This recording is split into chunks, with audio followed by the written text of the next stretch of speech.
be done at all levels in society, in accordance with Article 12 of the Convention of the Rights of the Child, in which paragraph 1 reads, states parties shall assure to the child who is capable of forming his, her, or her own views the right to express those views freely in all matters affecting the child. The views of the child being given due weight in accordance with the age and maturity of the child. One of the greatest problems in society that should be taken into account is that one of the hardest questions that you can ask any child or person in our society is, what do you think? Many people think independently and thus cannot form an opinion of their own. Two, they may have opinions but have been suppressed and deprived of expression, which makes them silent and afraid to speak. 3, lack of reasoning causes them to be verbose, and the argument they make is not sound. In schools where children are bothered by administrative issues, where they believe there is an unfair treatment among many other plights, but they feel as though no one will represent them, especially in issues in society at large, give the children the power to speak. This is a suggestion that many students across the coastal and at least seem to agree on. Have a stratified debate system. In this system, firstly, a class or group of children can detect an issue and talk about it among themselves, and hence generate a topic. This topic can be informally debated in the class, and after which representatives from the class or group approaches an allocated administrative body with the desire to debate the topic further and presenting a paper outlining the points raised. Secondly, the administrative body shall decide with adequate reason whether or not the debate should be continued, and if so, encourage the students to organize the debate at a larger level, for example, the school level. Thirdly, the topic is debated further and consequently examined in a greater number of contexts and more information gathered. After the school comes to a decision when it is actually debated, with cooperation from the peers of different forms, parents and teachers, the issue can then be presented to the public domain, where it is further open to discussion. Fourthly, being made public, the media can address the issue and express the views of the children involved. The government is made aware of the situation, and if necessary, the members of the Children's Parliament can meet to discuss the matter further. Fifthly, the process terminates when the matter reaches a governing body and the decision is made for the betterment of the children and society as a whole. The process can be terminated at any stage, once the issue need not be further debated, for the purposes that are just and in the best interest of the children of Guyana. This is in accordance with paragraph 2 of Article 12 of the Convention of the Rights of the Child, which reads, and I quote, "For this purpose, the child shall in particular be provided the opportunity to be heard in any judicial and administrative proceedings affecting the child, either directly or through a representative or an appropriate body, in a manner consistent with the procedural rules of national law." End of quote. Children must be encouraged to think and speak before anyone can notice their presence in society.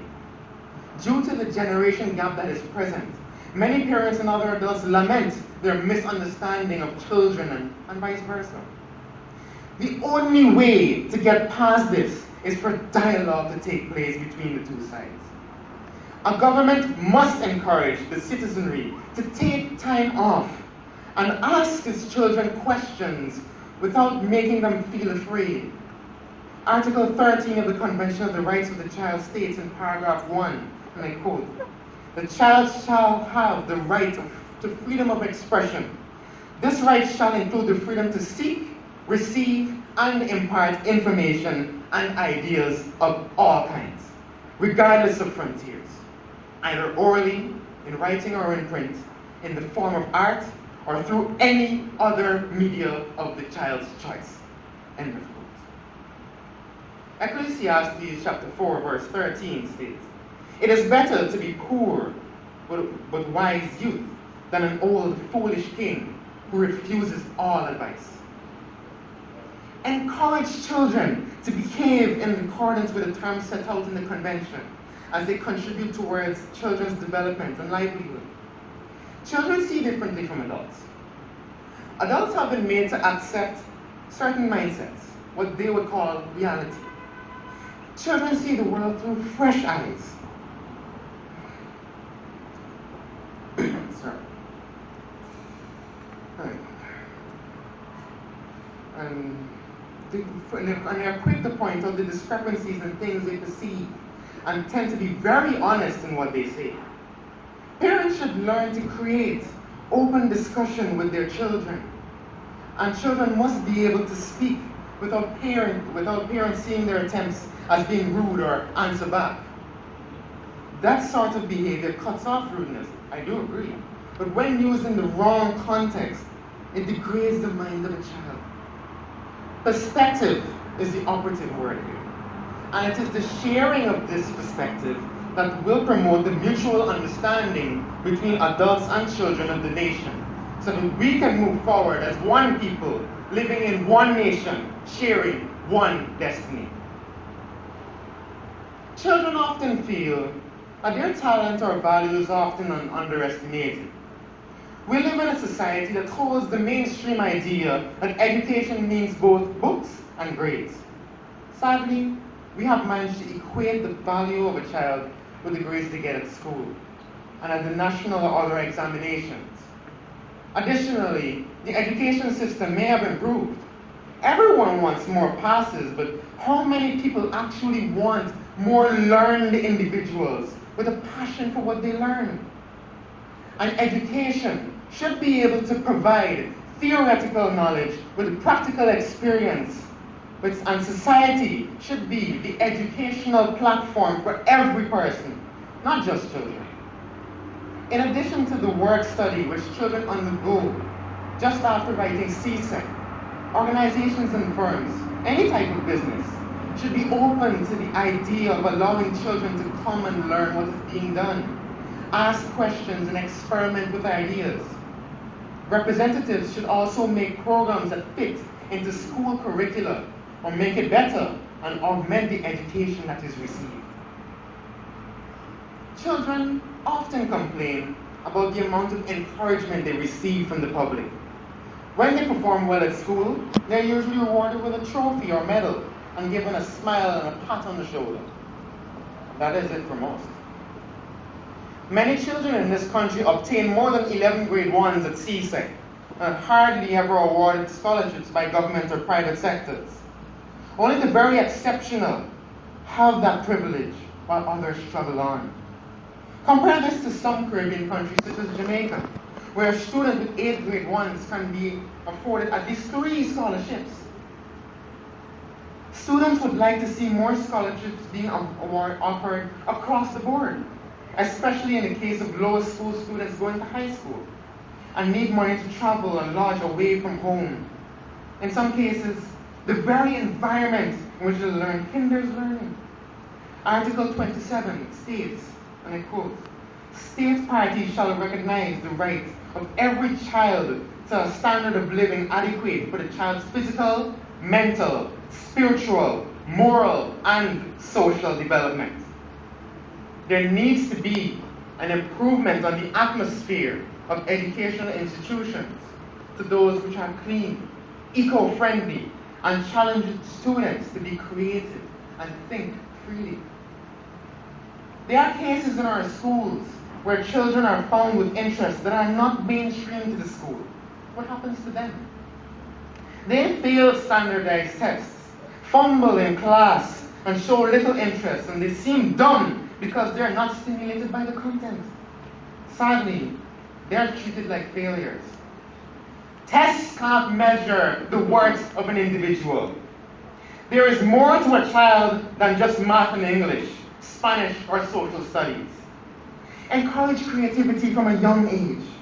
Nurture their minds and their hearts, and tell them that they can accomplish their dreams because they actually can. As a people, we have to realize when a child wants to deviate from the mainstream ideas and encourage those ideas that are good and help them to create. If a child likes music, then by all means, the child should have a basic education, but be allowed to learn and play music.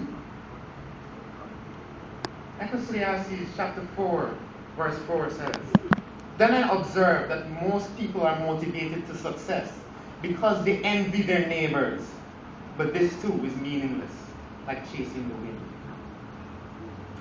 Music, arts, literature, and other competitions of all sorts are good, but they end up comparing children rather than recognizing individual gifts. Each child is special.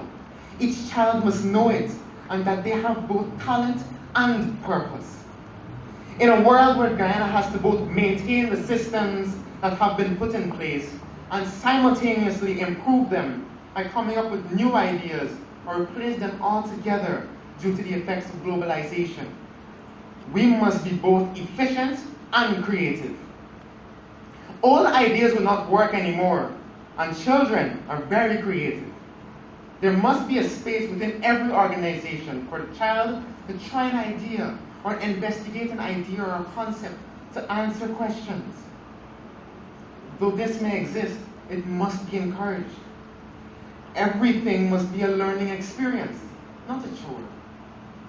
An attractive idea put forward by the children pertains to the establishment of a Ministry of Science and Technology.